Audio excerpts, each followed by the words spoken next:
Today's video is about juicing for beginners. I'm going to show you 3 of my favorite green juice recipes that actually have some kind of utility and taste amazing. So if that sounds good, let's jump into the video. If you're new to juicing, I'm just gonna fill you in on a couple things and I'm not gonna try and bog you down with all this stuff. So the first thing is juice cleanses and juice detoxes. There's no scientific evidence that actually shows that these things really do anything. In fact, Harvard Health wrote in a blog post that apparently our kidneys are great at filtering out harmful substances on their own. Number 2 is just following the golden rule of 80-20. So 80% vegetables and 20% fruits. And the reason why you want to do that is because when you're juicing a lot of fruits, the sugar can really add up. What you want to do is you want to try to stick to more vegetables and use fruits to kind of sweeten them up. You know, it's not like a crazy rule that you have to follow, but it's generally a lot of people, they follow this kind of rule. And for the final thing, you just want to make sure that whatever you're juicing actually has juice. And I'll give you an example, a banana. A lot of people ask this, they're like, can you juice a banana? And the answer is,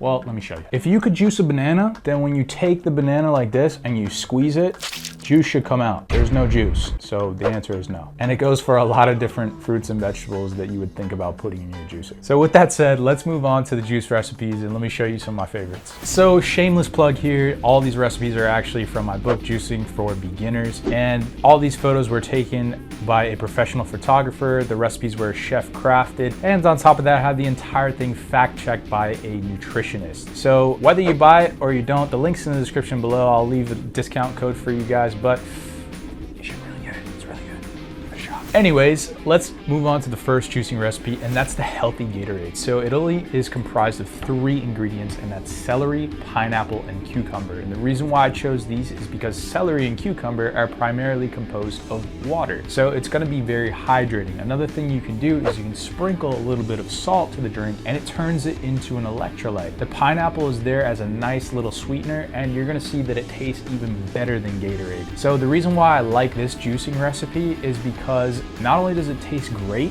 but it also is great after a night of drinking. Like, let's say you're hungover, you're feeling very dehydrated.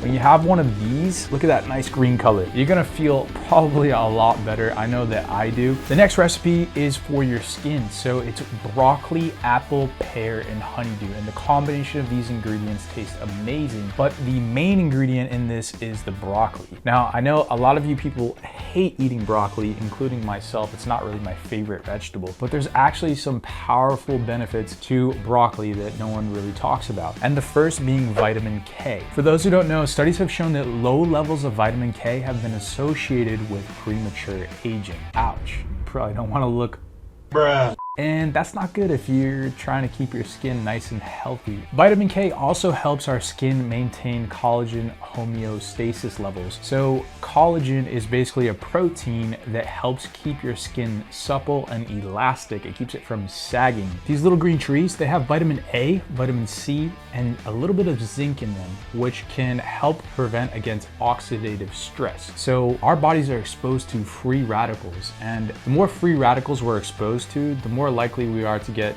illnesses and diseases like cancer. So having a lot of broccoli in your diet can actually go a long way. Now, another thing I'll add to this juice, which I didn't get a chance to do because I didn't have it, is chia seeds. And the reason why I add chia seeds to juices is because they're an essential fatty acid. Essential fatty acids can also help support our skin and keep it smooth and looking nice and young.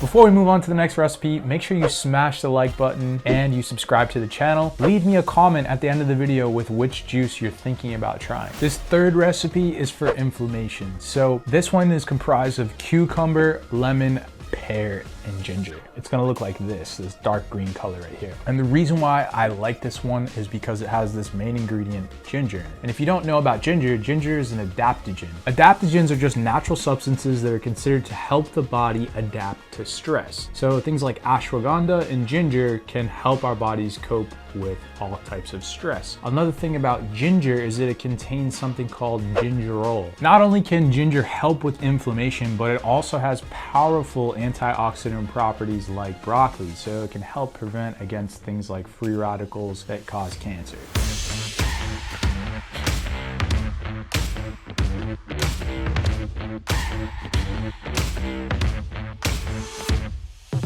Now, I just want to throw this out there. I am not a doctor. I am not a health professional. I just really like reading and understanding the benefits of fruits and vegetables and vitamins and nutrients. So these are all some of the things that I discovered when I was first learning how to juice, and I'm sure you will too. There's so many different recipes that you can try, and like I mentioned before, if you're new and you don't really know where to start, be sure to get that book, because that's just 50 really delicious recipes that you can try, and I list out all the health benefits of what they do and sort of kind of like how they can help your body. Now, one of the biggest critiques of juicing is that it can be pretty wasteful, right? So when you're juicing these things, you're extracting the juice, and then what's left over is the pulp, and a lot of people, what they do is they throw it out. But the thing is, I don't do that. Instead, what I do is I take the pulp and I either put it inside my compost, or what I'll do is I can add it to things like muffins, I can add it to pancake mix. It just gives you some added extra fiber. There's some really cool recipes of things you can add them to, and what I'll do is I'll link to those in the description below in case you want to check them out. But you don't have to think that you're being super wasteful by doing any of this stuff. There are ways you can reduce your waste and be more efficient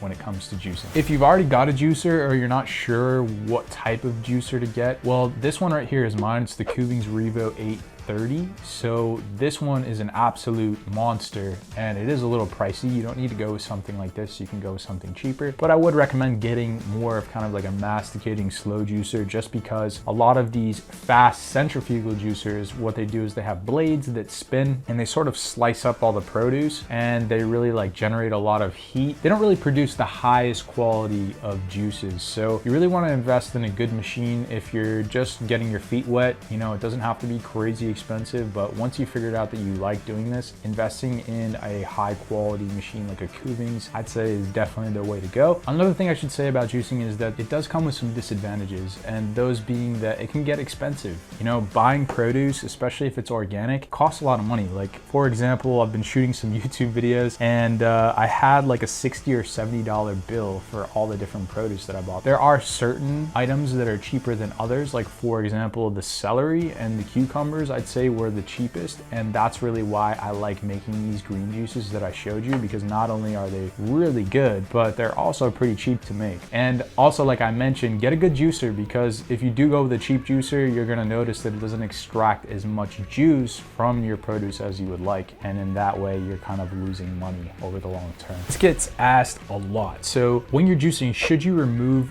the peel, and also should you get rid of the seeds? Now, let's think of this in terms of an apple, right? When we're eating an apple, we don't necessarily eat the core and we don't eat the seeds. So why would we juice that stuff? And the answer is you probably wouldn't. Although there are machines where you can put whole apples in there, and you know, the core and the seeds kind of get crushed in with everything. But the thing is, when you're going through the juicing press, it's actually taking the pulp and the seeds and it's separating it from the rest of the juice. Another thing is, you'll probably hear that the seeds inside like an apple, they break down into cyanide if you eat or ingest some of them. Now, doing my own research, I've found out that you would have to ingest over 100 apples in order for those levels of cyanide to actually do anything to your body. I mean, it's up to you. If you want to risk it and you want to just use whole apples, that's cool. If you want to core them, you can also do that too, to be on the safe side. Me personally, I don't actually like core the apples. I just put them inside my juicer because this one can handle whole fruits, which is really cool and saves me a lot of prep time. But I could see how some people would be kind of like weary about that and want to be more on the safe side. Now, another thing is, when you're peeling stuff like your oranges, your carrots, you wouldn't normally eat an orange with the peel on, would you? So of course you're gonna have to peel that. But when it comes to your carrots, some people eat them with the skin on, and what they do is they just wash it very thoroughly. I think that's okay. I think you could just eat a carrot whole as long as you do a good job of cleaning it. And the same thing goes for putting it in your juicer. If you don't want to peel the top part of the skin off, like, you don't have to necessarily do that. It's really up to you and your discretion what you like doing. So I really hope that those tips have helped you and that you really get something out of these juice recipes and enjoy them. And that pretty much wraps it up. I'll see you guys in the next one.